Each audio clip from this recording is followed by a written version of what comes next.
يا أيها المدثر قم فأنذر وربك فكبر وثيابك فطهر والرجز فاهجر ولا تمنن تستكثر ولربك فاصبر فإذا نقر في الناقور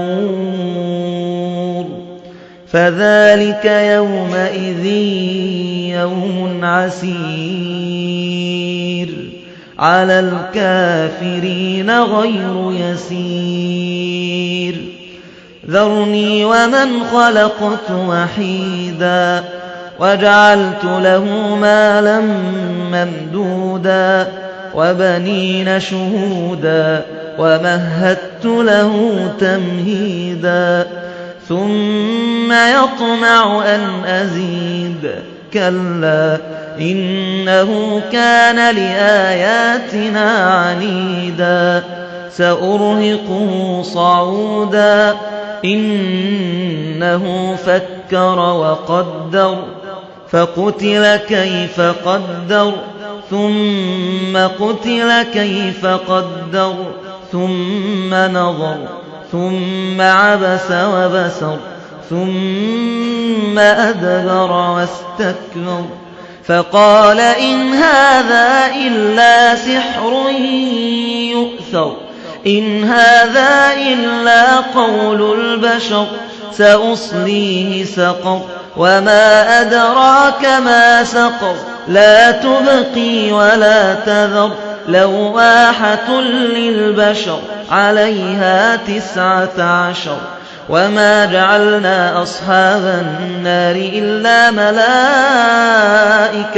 وما جعلنا عدتهم إلا فتنة للذين كفروا ليستيقن الذين أوتوا الكتاب ويزداد الذين آمنوا إيمانا ولا يرتاب الذين أوتوا الكتاب والمؤمنون وليقول الذين في قلوبهم مرض والكافرون ماذا أراد الله بهذا مثلا كذلك يضل الله من يشاء ويهدي من يشاء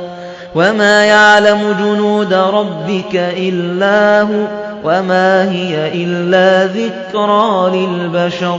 كلا والقمر والليل إذ أدبر والصبح إذا أسفر إنها لإحدى الكبر نذيرا للبشر لمن شاء منكم أن يتقدم أو يتأخر كل نفس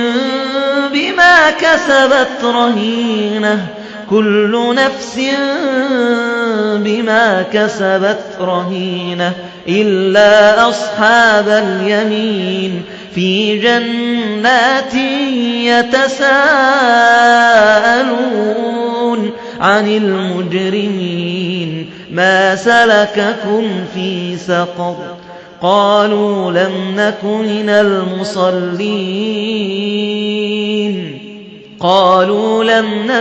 المصلين ولم نك نطعم المسكين وكنا نخوض مع الخائضين وكنا نكذب بيوم الدين حتى أتانا اليقين فما تنفعهم شفاعة